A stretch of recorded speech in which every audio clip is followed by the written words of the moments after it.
சேலம் மாவட்டம் அம்மாபேட்டை மேட்டுத்தெரு பகுதியைச் சேர்ந்தவர் செல்வம். இவர் தனியார் ஹோட்டல் ஒன்றில் காவலாளியாக வேலை செய்து வருகிறார்.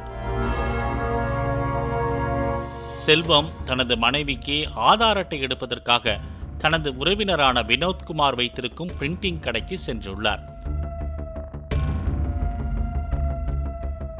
வினோத்குமார் செல்வத்தின் ஆதார் அட்டை மற்றும் அவரது மனைவியின் புகைப்படங்களை வாங்கியதாக கூறப்படுகிறது. 4 நாட்கள் ஆகியும் வாங்கிய ஆதார் அட்டையை தராததால் வினோத்குமாரை சந்திக்க செல்வம் பிரிண்டிங் கடைக்கு சென்றுள்ளார். அப்போது வினோத்குமாரின் நடவடிக்கையில் செல்வத்திற்கு சந்தேகம் ஏற்பட்டுள்ளது. தனது ஆதார் அட்டையை வைத்து மோசடி சம்பவத்தில் ஈடுபடுவது போல தோன்றியுள்ளது. இதனால் செல்வம் போலீசாருக்கு தகவல் தெரிவித்துள்ளார். போலீசார் பிரிண்டிங் கடையை சோதனை செய்ததில் பொன்னம்மாபேட்டை சத்யா நகரை சேர்ந்த செந்தில் என்பவரின் போட்டோவை ஆதார் அட்டையில் போலியாக வைத்து வங்கியில் கடன் வாங்க முயற்சித்தது தெரியவந்தது.